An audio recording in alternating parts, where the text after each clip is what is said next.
OTT చూసే ముందు ఓసారి ఇటు చూద్దాం. పూర్తి వివరాలకు చదవండి రేపటి సాక్షి దినపత్రిక. కేసులేం లేవన్నా, నా భర్త ఏ నేరం చేయలేదు.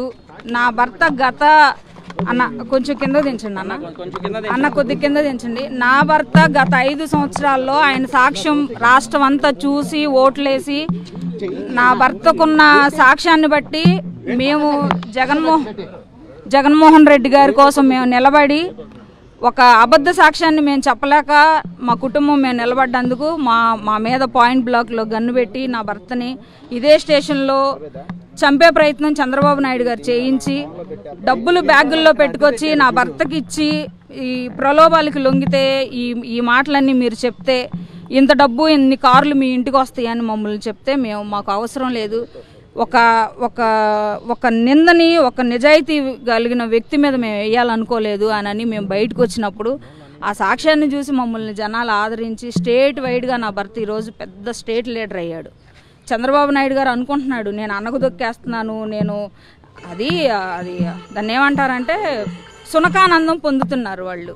అంత పెద్ద వయసులో ఉండి ఆ స్థాయిలో ఉండి కూడా మా జీవితాలతో దళితులతో ఇలా ఆడుకోవటం చంద్రబాబు నాయుడు గారికి అయితే ఇది కరెక్ట్ కాదు.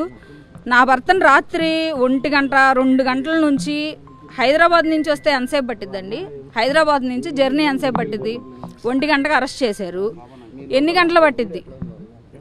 3 గంటలు పట్టిద్ది, 4 గంటలు పట్టిద్ది. ఎప్పుడు తీసుకొచ్చారు? ఇప్పుడు తీసుకొచ్చారు. అంటే ఎంత ఇబ్బంది పెట్టారు మమ్మల్ని జర్నీలో కూడా. మేము కార్లు ఎత్తుకుంటుంటే మా కార్లకు అందం, మేము ఫాలో చేసుకుంటుంటే ఎక్కడున్నాడో తెలియదు. కారుకి ఇట్లా అడ్డం పడి నా భర్త అసలు కారులో ఉన్నాడా లేదా, అసలు ఏమన్నా చేశారా అన్నని వెళ్ళి కార్లకు అడ్డం పడితే నా దగ్గర ఉన్నాయి, వీడియోలు తీశారు మా పిల్లలు. కారుకి అడ్డం పడి చూసుకుంటే సోయి లేకుండా కారులో నిద్రపోతున్నాడు, చుట్టూ పోలీసులు, ఆయన ఒక్కడే కారులో. కాదన్నా నన్ను ఎక్కించుకోండి అంటే ఏదో వాళ్ళకి ఇష్టం వచ్చినట్టు చేశారు. మాకు ఒక 4 అబద్ధాలు చెప్పి 4 మాయ మాటలు చెప్పి మాకు హైప్ క్రియేట్ చేసుకోవడం మాకు రాదు. మేము యథార్థంగా బ్రతుకుతున్నామని మేము అనుకుంటున్నాం, మేము నీచంగా బతుకుతున్నామని చంద్రబాబు నాయుడు అనుకుంటున్నారు.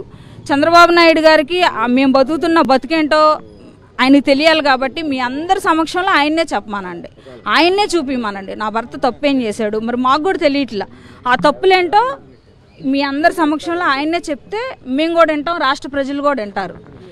ఏ నేరం లేకుండా అరెస్ట్ చేయడానికి ప్రజావేదిక కూల్చేదానిలో, టీడీపీ పార్టీ ఆఫీస్ కూల్చేదానిలో ఏ మీడియాలోనైనా లేకపోతే ఏ నందిగం సురేష్ గారు ఉన్నట్టు ఏ ఒక్క సాక్ష్యమైనా ఉంటే ఇదిగో నందిగం సురేష్ గారు ఎలా ఉన్నారు, ఇదిగో ఫోటో అని చూపించవచ్చు కదా.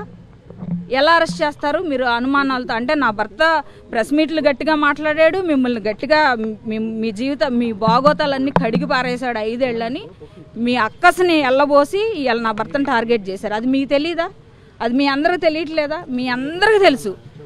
ఇది పర్సనల్గా రాజకీయ కక్షపూరితంగానే నా భర్తని అరెస్ట్ చేశారు. ఈ స్టేషన్లో నా భర్తకి ఏదన్నా జరిగితే ఈ రోజు వరకు తను చాలా హెల్దీగా లోపలికి వెళ్ళారు, చాలా యాక్టివ్గా ఉన్నారు. ఏ చిన్న ఇబ్బంది ఉండి ఆయన బయటకు వచ్చినా సరే నేను చంద్రబాబు నాయుడు మీద హైకోర్టుకు కాదు సుప్రీంకోర్టుకు కూడా వెళ్ళి నేను చంద్రబాబు నాయుడు మీదే కేసు పెడతాను. అది ఆయనకి ఎప్పుడో పాత నొప్పి ఒకటి భుజం నొప్పి వచ్చింది, అది నరం కొంచెం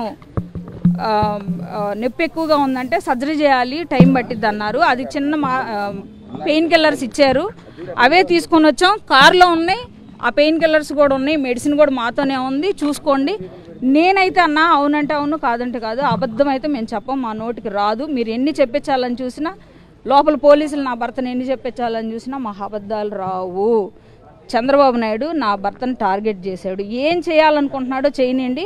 నా భర్తకి ఏదన్నా జరిగిన మరుక్షణంలో రాష్ట్రంలో ఉన్న ప్రతి ఒక్క దళితుడు రోడ్డెక్కి నోరు తెరుస్తారు. 5 years రాష్ట్రాన్ని ఏం చేయాలని ఈ రకంగా ఈయన పాలించి ఈ రకంగా వచ్చి 100 రోజులు కాలేదు, సూపర్ 6లు ఏమైపోయినాయో, అబద్ధాలు హామీలు ఇచ్చి నువ్వు గెలిచి నువ్వు రాష్ట్రాన్ని భ్రష్టు పట్టి సృష్టి విలయతాండం చేస్తుంది, నీకు సహకరించట్లా, సృష్టి నీకు సహకరించట్లా. ఆ రకంగా విజయవాడ అంతా కొట్టుకుపోయి తిండి తెప్పలు లేకుండా నువ్వు సరిగ్గా కుర్చీలో మనశ్శాంతిగా కూర్చోలేని జీవితం అయిపోయింది నీది. ఎందుకు మాలాంటి వాళ్ళ కన్నీళ్ళు నువ్వు ఒళ్ళో వేసుకుంటే ఇలానే ఉంటుంది. 5 ఏళ్ళు మా కన్నీళ్ళు ఒళ్ళో పట్టుకొని ఉంచుకో. ఈ 5 ఏళ్ళు కూడా నీకు మేము బలహీనం అవ్వచ్చు, కానీ సృష్టి సమాధానం చెప్పిద్ది, భగవంతుడు సమాధానం చెబుతాడు, మా కన్నీళ్ళు సమాధానం చెప్తాయి. అది మాత్రం నిజం.